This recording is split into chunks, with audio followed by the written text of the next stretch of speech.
మీరు దయచేసి అర్థం చేసుకొని మీడియా వాళ్ళని వాళ్ళ పని వాళ్ళు చేయనిస్తే దయచేసి వాళ్ళు కొంచెం ప్లేస్ ఇచ్చి వెనక్కి పోవాల్సిందిగా కోరుకుంటున్నా. ఇక్కడ ఉన్న కార్యకర్తలందరూ దయచేసి కొంచెం ముందరికి రావాల్సిందిగా కోరుకుంటున్నాను. ఇక్కడ అందరు పైన ఎక్కినారు.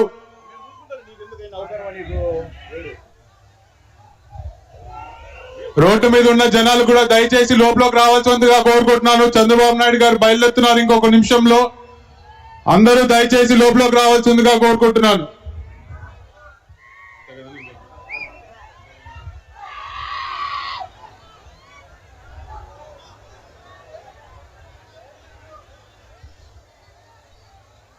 యువ నాయకులు భూమా విఖ్యాత్ రెడ్డి గారిని ప్రసంగించవలసిందిగా ఆహ్వానిస్తాను.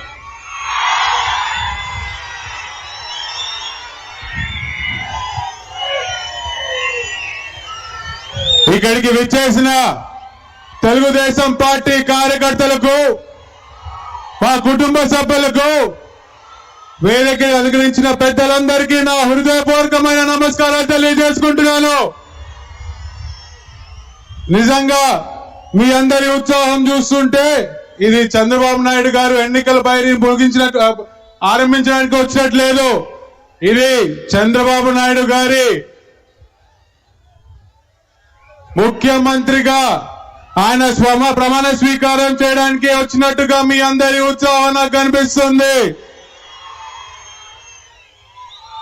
ఇంకెన్నో రోజులు లేదు, 2 నెలలు. ఈరోజు నిజంగా ముఖ్యంగా నేను యువత గురించి మాట్లాడదాం అనుకుంటున్నాను. ఎంతో మంది యువత ఈరోజు తరలి వచ్చినారు. మన మీద అభిమానంతో కొంతమంది వస్తే ఈ ప్రభుత్వ తాలకు వైఫల్యం చూసి ఎంతో మంది వచ్చినారు.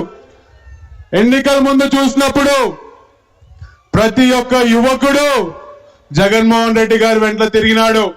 నిజంగా యువకులకి న్యాయం చేస్తారని నమ్మి యువత అంతా ఆ రోజు 2019లో జగన్మోహన్ రెడ్డి గారికి సపోర్ట్ చేయడం జరిగింది. కానీ ఈరోజు ఏం చేస్తాడు? మనకి మాట తప్పి వెన్ను చూపించి ఈరోజు యువతకి ఒక మొండి చేయి చూపించడం జరిగింది. ఈరోజు మొదటిగా మనం చూసుకుంటే ఫీజు రియంబర్స్మెంట్ అనేది కట్ చేసి ఎంతో మంది యువతలకి చదువులు కొట్టినాడు.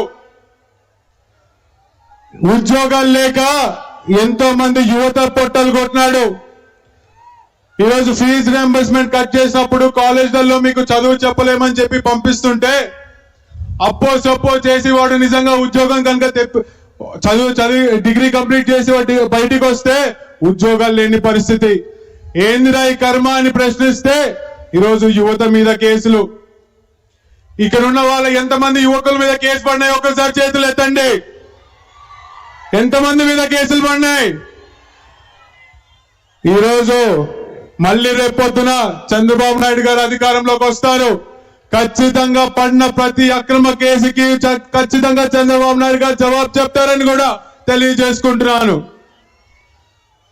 ఈరోజు గంజాయి ఎక్కడ చూసినా ఉద్యోగాలు ఇలేదేమో కానీ, చదువు ఇలేదేమో కానీ, గంజాయి మాత్రం ఖచ్చితంగా ప్రతి ఊరికి ఎప్పటికప్పుడు సప్లై అవుతుంది. అవునా కాదా? అవునా కాదా? ఈరోజు యువత మీద కేసులు అన్నప్పుడు నాకు ఒకటి గుర్తొస్తుంది. నంద్యాలలో చిన్న బాబు అనే ఒక యువకుడు వైసీపీ కార్యకర్తలు దొంగతనం చేసి కేసులు మాఫీ చేయమని ఎస్ఐకి చెప్తే ఆ ఎస్ఐ ఏమీ తెలియని అమాయకుడైన ఒక చిన్న బాబుని పోలీస్ స్టేషన్ కి తీసుకొచ్చి దారుణంగా కొట్టి 2 రోజులు చేయని తప్పు ఒప్పుకోమని చెప్పి ఆయన మీద ప్రెషర్ పెట్టడం జరిగింది. ఆ యువకుడు ఏం చేస్తున్నాడు? చేయని తప్పు నేను ఎట్లా ఒప్పుకుంటా అని చెప్పి పొద్దున్న లేచి ఒక వీడియో తీసి ట్రైన్ కింద పడి ఆత్మహత్య చేసుకొని చనిపోయినాడు. ఈరోజు ఇలా మళ్ళీ చనిపోయిన తర్వాత అబ్బాయి మీద కేసు ఏమని చెప్పి క్లోజ్ చేస్తారు తెలుసా? గంజాయి కొట్టి ఏం చేయాలో అర్థం కాక ట్రైన్ కింద పడినాడని చెప్పి పోలీసులు రిపోర్ట్ ఇచ్చినారు. నేను అదే పోలీసులను అడుగుతున్నా, గంజాయి సప్లై చేస్తుంటే మీరు గాబులు కాస్తున్నారా? మీరు ఏం చేస్తున్నారు? గంజాయి రాష్ట్రానికి ఎలా వస్తుంది? ఇలా దారి తప్పే యువకులు, ఎన్నో సమస్యలు యువకుల మీద నెట్టబడుతున్నాయి. ఇలా దారి తప్ప యువకుడికి నేను ఒకటే ఒక సందేశం ఇద్దాం అనుకుంటున్నా.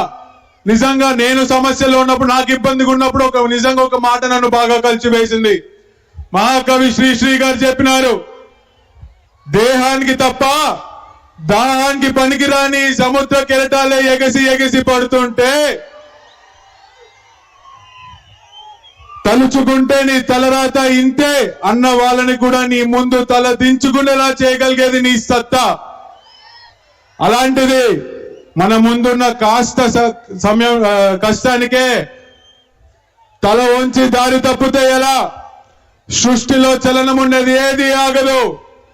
పారే నది, వీచే గాలి, ఊగే చెట్టు, ఉదయించే సూర్యుడు ఏదో సాధించాలని కసి కసిగా నీలో పాతే రక్తంతో సహా ఏది ఆగకూడదు. యువకులారా కదిలి రండి, రా, కదిలిరా. నీ కోసం నువ్వు పోరాడు, నీ సమస్యల కోసం నువ్వు పోరాడు, మరి ముఖ్యంగా నీ భవిష్యత్తు కోసం పోరాడు, మంచి సమాజం కోసం పోరాడు. అలా నువ్వు చేసే ప్రతి పోరాటం వెనకాల తెలుగుదేశం పార్టీ, నారా లోకేష్ గారు ఖచ్చితంగా అండగా ఉంటారని ప్రతి ఒక్క యువకుడికి నేను భరోసా ఇస్తున్నాను.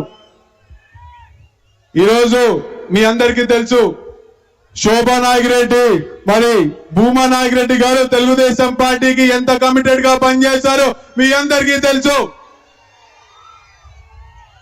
గతంలో నాన్న ఎంపీగా ఉన్నప్పుడు పివి నరసింహారావు గారు నంద్యాలకు పోటీ చేద్దామని వచ్చినప్పుడు చంద్రబాబు నాయుడు గారు ఒక్క ఆదేశం మేరకు యావత్ ప్రధానమంత్రిని ఢీ కొట్టడానికి నంద్యాలకి పోయినాడు.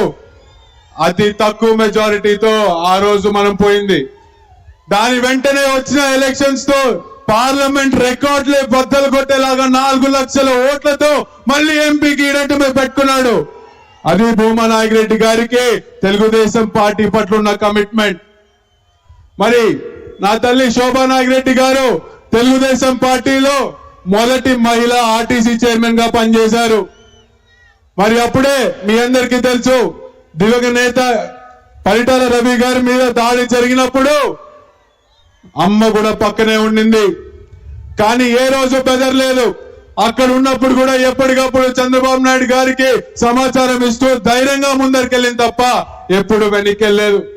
తెలుగుదేశం పార్టీ కోసం మా నాన్న ఆఖరి నిమిషాల్లో కూడా ఏ విధంగా కమిటెడ్ గా పనిచేశారో మేము అందరము చూసాము. నేను ఖచ్చితంగా చంద్రబాబు నాయుడు గారికి ఖచ్చితంగా మాటిస్తున్నా, ఏ విధంగా అయితే భూమా నాగిరెడ్డి, శోభా నాగిరెడ్డి పనిచేశారో నేను అక్క మళ్ళీ మరో భూమా నాగిరెడ్డి, మరో శోభా నాగిరెడ్డి అయ్యి తెలుగుదేశం పార్టీ కోసం కమిటెడ్ గా పనిచేస్తామని చెప్పి సభాముఖంగా తెలియజేసుకుంటూ నాకు ఈ అవకాశం ఇచ్చిన పెద్దలకి ధన్యవాదాలు.